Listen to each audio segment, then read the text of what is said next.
Aujourd'hui, on voit comment créer une carte de vœux dans Photoshop.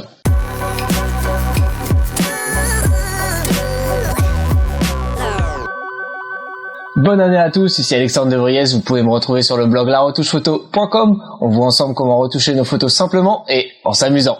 Donc aujourd'hui, pour commencer l'année, on va voir ensemble comment créer une carte de vœux dans Photoshop. Pour justement créer cette carte de vœux, je vous invite à choisir 2 ou 3 photos dans votre bibliothèque ou sur internet, on s'en fout. Là aussi, c'est juste pour pratiquer.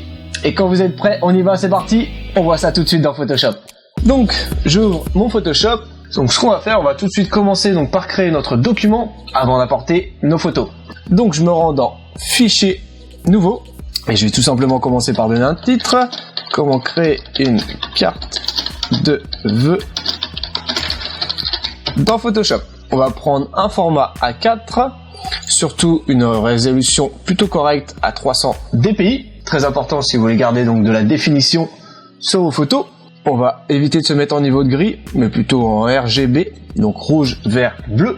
Donc restez sur les couches RGB pour un affichage écran. Si en revanche vous voulez imprimer vos cartes de vœux, je vous conseille le format CMJN. On va choisir un format à l'horizontale, donc je vais juste faire une rotation. Pour ça je vais dans Images, Rotation horaire 90 degrés. Et voilà, mon document est prêt. Je vais donc pouvoir passer à la structure de ma carte de vœux. Je vais maintenant créer un fond de couleur unie. Donc je me rends juste ici et je clique sur couleur unie. Donc en rouge, je me mets à 45, en vert, je vais me mettre à 95 et en bleu, je vais me mettre à 115. Ou alors la référence 2D5F73. Mais bon, on s'en fout un petit peu parce que c'est juste pour notre repère et ça ne se verra pas. Donc j'appuie sur OK et voilà. Avant d'apporter nos différentes photos, on va juste créer notre gabarit pour voir où est-ce qu'on va pouvoir agencer nos photos et permettre donc d'organiser notre carte de vœux. Un petit raccourci, si vous voulez afficher l'outil règle, ça se passe sur un CTRL R ou commande R pour ceux qui ont des Mac. Donc je fais un CTRL R et donc voilà, la règle apparaît. L'outil règle nous permet simplement de créer des repères sur notre document. Donc pour créer un repère, il suffit de cliquer sur la règle, horizontale ou verticale, et tout simplement voilà, de le faire glisser où bon nous semble. Donc là je vais me mettre sur 2 cm, comme ceci. Pour créer un cadre, c'est plutôt simple. J'utilise 2 repères verticaux et 2 repères horizontaux que je remplis en blanc. Donc je vais mettre mes 2 repères à 2 cm de bordure, comme ceci. Donc on a dit à 2 cm. Et on finit donc par un dernier repère à 19 cm. Il suffit tout simplement de remplir en noir notre masque pour faire disparaître la couleur. Donc les repères me permettent tout simplement de créer une sélection plus rapide. Donc je crée une première sélection en rectangle comme ceci. Comme je vous l'ai dit la dernière fois, pour additionner une sélection, il suffit de rester appuyé sur majuscule. Donc j'appuie sur majuscule et voilà, clic gauche, je crée de nouvelles sélections. Je vais pouvoir me mettre sur mon masque, faire édition, remplir, majuscule F5, et voilà, couleur du premier plan, opacité à 100%, ok, et voilà, j'ai fait disparaître donc la couleur, et j'ai créé un cadre. Je fais CTRL D pour désélectionner, et je vais pouvoir passer à la suite. Donc on a un premier cadre qui a été mis en place, on va pouvoir créer maintenant de plus petits cadres, pour justement apporter nos nouvelles photos. Donc je me mets sur un nouveau calque, et je vais prendre l'outil sélection, me mettre sur le repère comme ceci, et dessiner donc une sélection aux alentours de 0,50 cm. Donc je peux zoomer et je vais tout simplement choisir une couleur blanche comme ceci et faire édition, remplir, ok, CTRL D pour désélectionner. Je peux revoir la taille si je n'ai pas été très précis avec un CTRL T. Et voilà, j'ai plus qu'à bouger et modifier la taille. Voilà, 0,50 cm. Je valide sur la touche entrée et je vais pouvoir donc déplacer ma ligne blanche avec l'outil de navigation, le raccourci V sur clavier. Et je vais pouvoir essayer de la placer comme ceci. Pour créer une copie, il suffit tout simplement de faire un clic droit sur le calque et je fais dupliquer le calque. Et j'appuie sur OK. Et voilà, j'ai plus qu'à déplacer comme ceci. Donc on va créer 3 tableaux. Je place ma première ligne aux alentours de 9 cm. Et ma deuxième ligne, voilà, comme ceci, aux alentours de 21 cm. Allez, peut-être 20, voilà, c'est mieux. Donc je vais dupliquer une nouvelle fois ma ligne pour justement créer un axe horizontal. Donc je fais un CTRL J, donc pour dupliquer le calque, et je vais pouvoir donc faire un CTRL T pour avoir l'outil de transformation, et effectuer donc une rotation à 90 degrés. Et je peux d'ailleurs revoir la taille comme ceci. Et voilà, je valide avec la touche entrée. Je peux bien entendu redéplacer cette ligne, comme ceci, avec la souris ou les flèches directionnelles haut ou bas. On pourrait y revenir un peu plus tard. On va juste organiser notre travail et créer un dossier. Donc je sélectionne mes 3 calques avec un contrôle et je fais CTRL-G que je renomme barre. Comme ceci. Et voilà. Et donc voilà, notre structure est prête. On va donc pouvoir maintenant intégrer nos photos. Donc je vais chercher dans mon dossier mes photos et je commence avec mon sapin de Noël. Donc là, la petite croix m'indique tout simplement que je vais pouvoir redimensionner mon image. Et donc comme on a vu précédemment, pour éviter de déformer notre image, on reste appuyé sur majuscule et on réduit. Donc je reste appuyé sur majuscule et voilà, j'ai plus qu'à réduire mon image. Donc je le cale sur mon encadré, comme ceci, je valide avec la touche entrée. Bon là, le problème qui se pose, c'est qu'on n'a pas besoin de la totalité de l'image, donc je vais la faire disparaître avec un masque. Le masque, je le crée juste ici. Je prends l'outil sélection.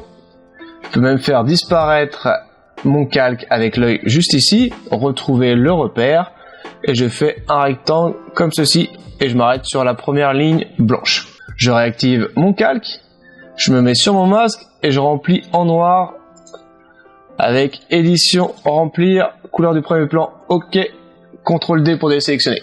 Et je n'ai plus qu'à bouger mon image. Donc je prends l'outil navigation, je bouge comme ceci mon image, et c'est pas grave, j'adapte. Donc je me remets sur mon masque, ici je remplis en noir pour faire disparaître, CTRL D pour désélectionner, et là je remplis en blanc pour refaire réapparaître. Pour changer rapidement de couleur, juste ici dans le nuancier, c'est le raccourci X sur le clavier. Donc j'appuie sur X et voilà, la couleur blanche vient de passer au premier plan. Je vais pouvoir faire majuscule F5 pour remplir, OK, CTRL D pour désélectionner. Donc là, le problème qui se pose, c'est qu'il faut encore bouger l'image. Donc c'est pas grave, je me remets sur mon image, je prends le raccourci V sur le clavier et je décale avec les flèches directionnelles.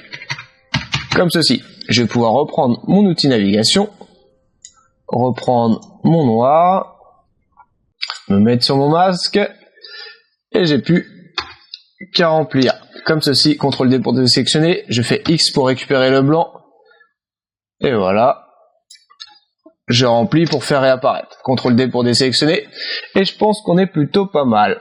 Donc là, pour ne pas vous prendre la tête et redessiner donc les lignes à chaque fois, ce que je vous conseille, c'est de passer le dossier barre sur le haut de la pile.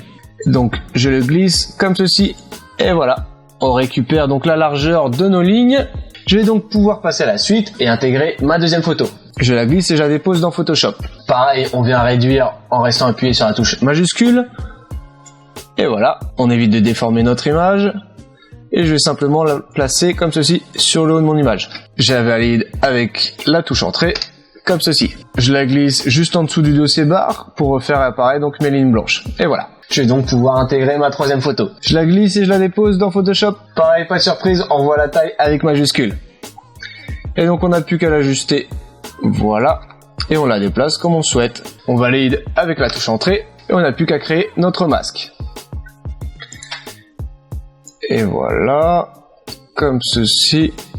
On sélectionne le noir et on remplit. OK. CTRL D pour désélectionner. Et donc voilà, il ne nous reste plus qu'à créer notre texte. Donc je prends l'outil texte, je sélectionne du noir pour que ça se voit un petit peu quand même.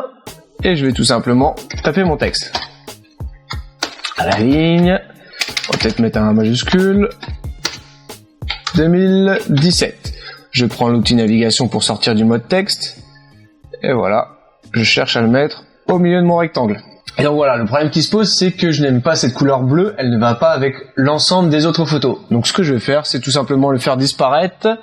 Donc je me mets sur mon masque et je le remplis en noir avec un édition remplir, OK, CTRL D pour désélectionner. Et voilà. Donc voilà, comme vous avez pu voir, c'était plutôt simple de créer un photomontage type carte de vœux dans Photoshop. Je vais juste aller un petit peu plus loin, utiliser les mêmes outils que je vous ai montré là et revoir un peu le photomontage. Et vous montrer donc ce qu'il est possible de faire. Allez, on envoie la musique, c'est parti.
Donc n'hésitez pas à déplacer vos photos et à revoir leur position ainsi que leur taille pour justement créer une belle composition sur votre carte de vœux. J'espère que cette vidéo vous a plu, en tout cas moi j'ai pris un grand plaisir à la mettre en place et à la partager avec vous.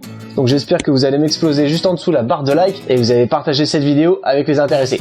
Ou ceux qui sont pas intéressés, c'est pas grave, ça peut quand même les intéresser. Si vous voulez aller plus loin, je vous invite à télécharger le guide sur le blog laretouchephoto.com. Si tu es un expert ou si tu as n'importe quelle question ou recommandation, ça se passe dans les commentaires juste en dessous. Abonnez-vous à la chaîne pour ne louper aucune vidéo. Sur ce, je vous dis encore un grand merci de m'avoir suivi aujourd'hui. On se retrouve la prochaine fois pour une nouvelle vidéo. Ciao et bonne retouche. Je vais juste m'approprier un petit peu plus. Je vais juste vous montrer que le résultat ne me satisfait. Étant donné que le résultat, ah putain.